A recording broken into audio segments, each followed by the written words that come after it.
স্বামীর গায়ে হাত তুললে, স্বামীকে তুই বলে ডাকলে, স্বামীর নাম ধরে ডাকলে কি হবে আপনি জানলে অবাক হয়ে যাবেন। আমার প্রিয় ভাইরা, প্রিয় মা বোনেরা, আমার এই আলোচনাটা আপনাকে আজকে শুনতে হবে, আপনি আশ্চর্য হয়ে যাবেন। স্বামীর নাম ধরে ডাকলে কি হয়, স্বামীকে অপমান করলে কি হয়, স্বামীকে তুই বলে সম্বোধন করলে কি হয়, স্বামীর গায়ে হাত তুললে কি হয়। আল্লাহ পাক আপনাকে মেসেজ দিচ্ছে, কোন নারী যদি তার স্বামীর দিকে তুই বলে সম্বোধন করে, তাকে রেসপেক্ট করে না, সম্মান করে না, আল্লাহর হাবিব বলেন ওই নারীর 1 নম্বর শাস্তি হলো ওই নারীকে আল্লাহ রাব্বুল আলামিন অনবরত তার গজব ওই নারীর উপর নাজিল করতে থাকে। নাউজুবিল্লাহ পড়েন।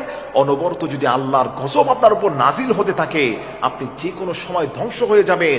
রাস্তায় আপনি বের হয়েছেন, হঠাৎ করে গাড়ি অ্যাক্সিডেন্টে আপনি চলে যাবেন, নদী দিয়ে সফর করছেন, নদীতে ডুবে আপনি বিদায় হয়ে যাবেন, হঠাৎ করে আপনি যাচ্ছেন, এমন বিপদে আপনি পড়ে যাবেন, আপনার জীবন শেষ হয়ে যাবে। আল্লাহর হাবিব বলেন, কোন নারী যদি স্বামীর সঙ্গে বেয়াদবি করে, স্বামীকে তুই তুকারি বলে, স্বামীকে অপমান করে, স্বামীর গায়ে হাত তুলে, আল্লাহ পাকের আরশ কেঁপে ওঠে। তার কারণ হলো আল্লাহ রাব্বুল আলামিন বলেন যে আমি যদি দুনিয়াতে আমার পরে কোনো মানুষকে সিজদা দেওয়ার জন্য বলতাম, তবে এই পৃথিবীর সমস্ত নারীদেরকে বলতাম তারা যাতে করে তার স্বামীর পায়ের নিচে গিয়ে বসে থাকে। নাউজুবিল্লাহ পড়েন। আমার প্রিয় ভাইরা, এজন্য আপনি মনে রাখবেন, স্বামী হচ্ছে এমন একটি জায়গা, আপনার কাছে আশ্রয় স্থল হচ্ছে স্বামী। আপনার একটি সময় আপনার ভাই আপনার কাছে থাকবে না, আপনার বোন আপনার খবর নিবে না, আপনার মায়া আপনার খবর নিবে না, কিন্তু ওই সময় দেখবেন আপনার স্বামী আপনাকে ছেড়ে যাবে না। অতএব আপনি স্বামীকে কদর করার চেষ্টা করবেন। স্বামীর সঙ্গে বেয়াদবি করলে, তুই বলে সম্বোধন করলে, গায়ে হাত তুললে, অপমান করলে, নাম ধরে ডাকলে, আল্লাহ পাক আপনার উপর অসন্তুষ্ট হয়ে যাবে, গজব নাজিল হবে আপনার সময়, যে কোনো সময় আপনি বিদায় নিতে পারেন। নাম্বার 2, যেই ক্ষতি আপনার হয়ে যাবে সেটি হলো এত মারাত্মক রোগে আপনি জর্জরিত হয়ে যাবেন দুনিয়াতে। আজকে রূপ লাবণ্যতার কারণে, অহংকারের কারণে, ধনসম্পদ থাকার কারণে স্বামীকে আপনি সম্মান করছেন না, রেসপন্স করছেন না। মনে রাখবেন, এই রেসপেক্ট না করার কারণে, স্বামীর গায়ে হাত তোলার কারণে এত মারাত্মক রোগ আপনার হয়ে যাবে, আপনি কল্পনাও করতে পারবেন না। আমার একজন মুসল্লি ঢাকা উত্তরাতে যিনি থাকেন, তিনি আমার কাছে বলেন, হুজুর আপনি যে কথাগুলো বলেছেন, আল্লাহ পাক সেম আমার ঘরে এমন স্ত্রী দান করেছেন, তিনি আমাকে দাম দেয় না, আমার উপর টর্চার করে, তুই বলে সম্বোধন করে, আমার গায়ে হাত তুলতে আসে। হুজুর এর দ্বারা সে বড় ক্ষতির মধ্যে লিপ্ত হয়েছে। আমি বললাম, ভাই কি হয়েছে? তিনি বললেন, হুজুর তার এমন মারাত্মক রোগ হয়েছে, 2টি কিডনি ড্যামেজ হয়ে গিয়েছে, সে যে কোনো সময় দুনিয়া থেকে বিদায় নিতে পারে, আমার কাছে এখন কিডনির জন্য সাহায্য চাচ্ছে। আমার প্রিয় ভাইরা, প্রিয় মা বোনেরা যারা আছেন, মারাত্মক রোগ কিন্তু আপনার হয়ে যাবে দুনিয়াতে।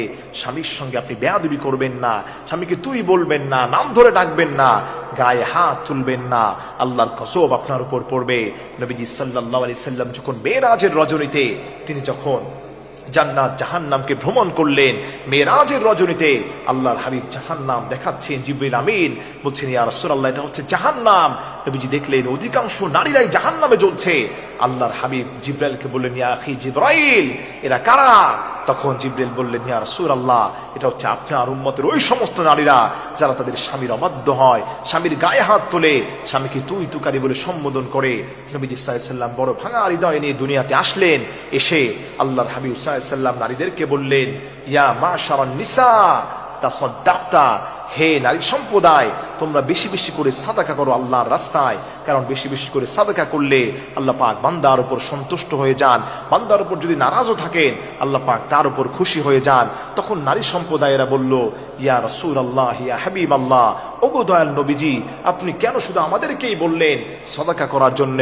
তখন নবীজি বললেন, আমি জান্নাত জাহান্নাম ভ্রমণ করেছি মেরাজের রজনীতে, এই জাহান্নামে দেখে, জাহান্নামে ঢুকে আমি দেখতে পেয়েছি অধিকাংশ নারীরাই জাহান্নামে প্রবেশ করছে। আল্লাহ পাক তাদেরকে বারবার জাহান্নাম থেকে উঠাচ্ছেন, আবার বারবার নিক্ষেপ করছেন। আমার বড় কষ্ট হয়েছে, আমার হৃদয়টা ভেঙে চুরমার হয়েছে। তখন নারীরা বলল, ইয়া রাসূলুল্লাহ এটা কিসের জন্য? আল্লাহর হাবিব বললেন, অধিকাংশ নারীরা স্বামীকে দাম না দেওয়ার কারণে, স্বামীর সঙ্গে বেয়াদবি করার কারণে, টর্চার করার কারণে, তুই তুকারি বলে স্বামীকে সম্বোধন করার কারণে আল্লাহ পাক তাদের উপর এই গজবগুলো নাজিল করেছেন।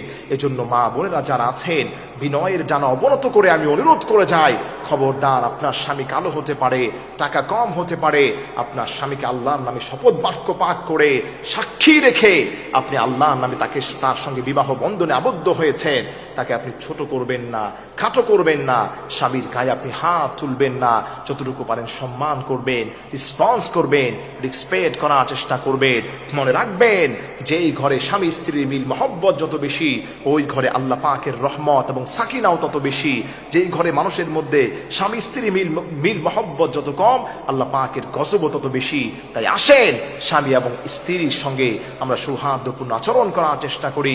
স্বামীকেও আপনি সম্মান করবেন, স্বামী আপনাকে সম্মান করবে। এই সম্মানের সঙ্গে যখন আপনারা চলবেন, আল্লাহ পাক খুশি হয়ে যাবেন। আকাশ থেকে রহমতের বৃষ্টির মতো রহমত, বরকত, সাকিনা, রিজিক আপনার ঘরের উপর আল্লাহ পাক দান করবে।